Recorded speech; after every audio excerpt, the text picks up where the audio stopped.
Many want success in life, but the truth is most are using their time in unproductive ways and thus failing to do the work necessary to achieve success.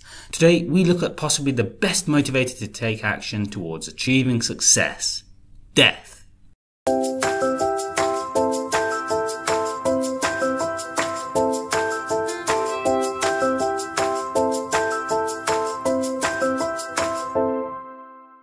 Today I want to talk about a topic that many people might find morbid, demoralizing or demotivating: death. However, accepting mortality and even embracing the principle is one of the best motivational tools we can have at our disposal in life. To help me explain this point, I'm going to use the teachings of Sadhguru, a spiritual leader in India and highly influential throughout the world.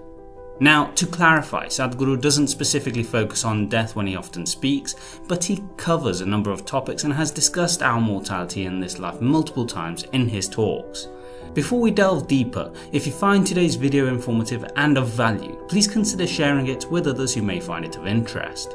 With regards to death, we first need to understand that the concept of death often pertains negative connotations, and so people dislike discussing it, especially when talking about the more upbeat subjects such as life goals.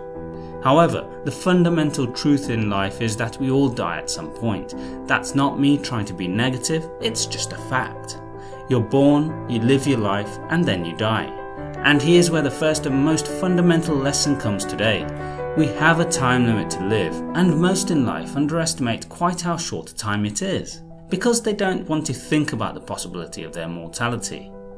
Don't underestimate and thus devalue the time that you have in your life. You know, every day nearly 250,000 people die on the planet, natural death. 250,000 people die, but you did not. Tomorrow morning you woke up, check, am I alive? If you're alive, will you give yourself one big smile? If you're alive, if you're not, I'll excuse you. Will you give yourself one big smile if you're alive? And if 250,000 people died, at least 2 to 3 million people lost somebody who's dear to them. So you check those 3-4 people who are very important in your life, all of them are alive today.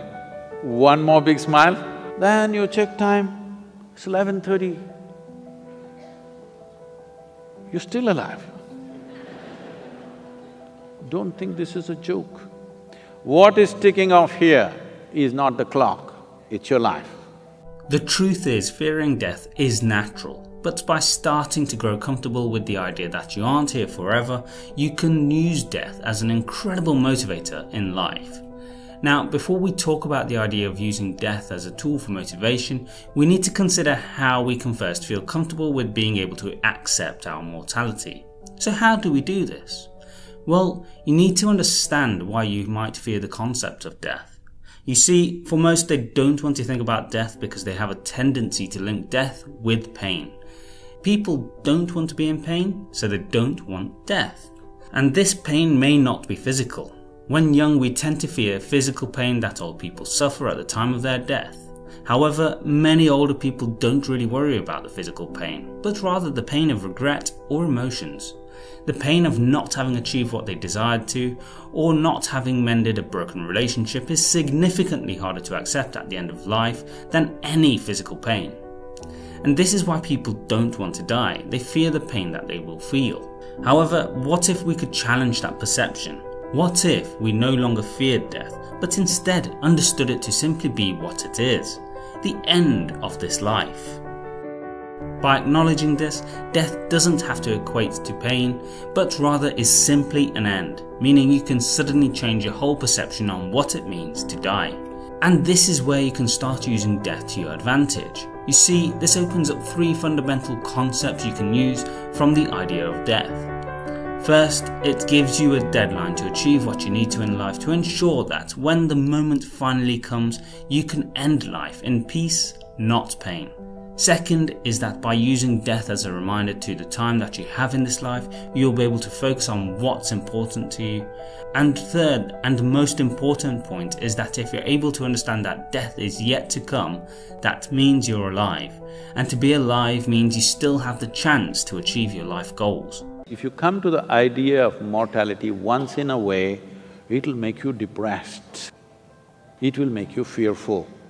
If you live with it every moment, it will make you absolutely exuberant and alive, because it is just this one thing,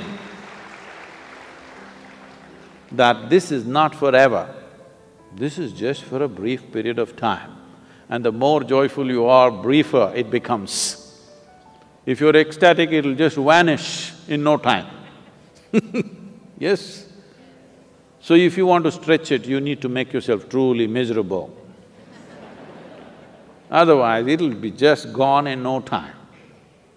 If you come to terms with this, if you live this way, that every moment you appreciate one thing and only one thing, because the most important thing in your life is you're alive right now.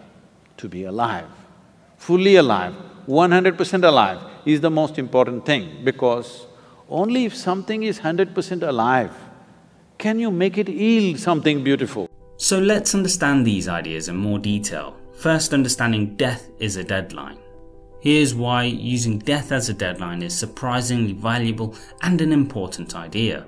You see, when you have a deadline, you'll be able to think more about how to achieve your target within a set time, helping you to set a clear plan to achieving that target. Let me use an example. A person has to write a report, and the day before it's due, they lose everything they've done. This is surprisingly common, and what often happens? People pull an all-nighter to still get the report done in time. Why? It's because knowing they have a deadline, people are able to achieve incredible things and can be impressively resourceful. Acknowledging our eventual death can be used in the same way, because we're able to figure out ways to achieve long-term goals in a significantly shorter space of time. You'll become more resourceful, more focused, and ultimately achieve greater results if you understand you have a time limit to achieve your targets. What it will also allow you to do is set your priorities straight in life. Which leads us to the second point. Acknowledging we all eventually die, you're able to understand and focus on what's important to you.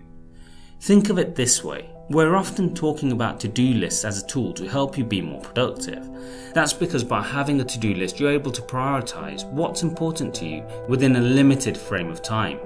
Well, the same principle applies when you accept you have a limited time frame to achieve your goals in life too. It's just on a larger scale. And by acknowledging this, you start thinking significantly more about where your focus should be.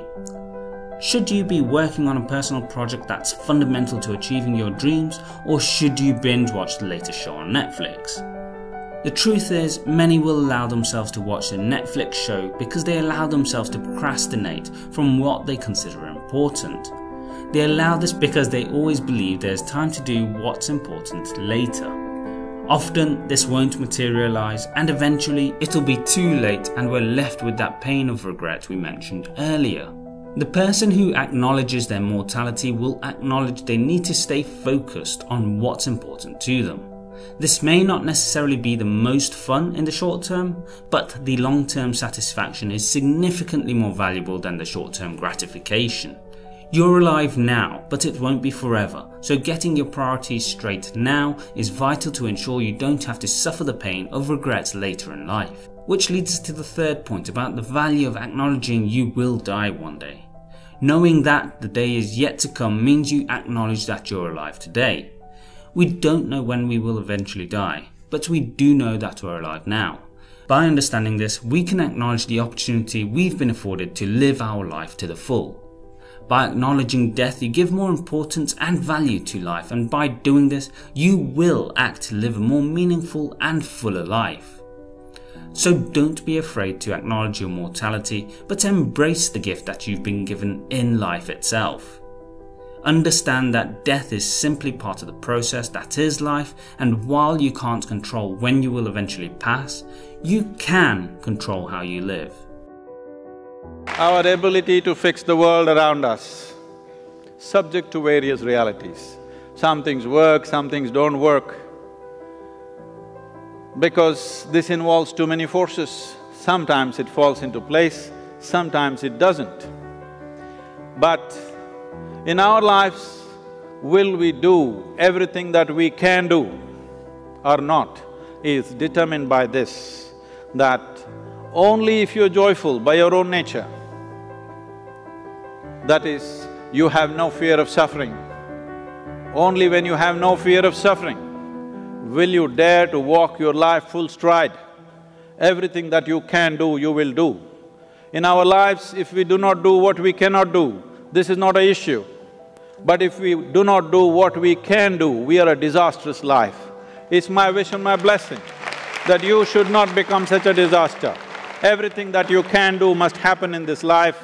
If that has to happen, the fundamental ambience that is needed is that you are a joyful human being by your own nature. What's the time?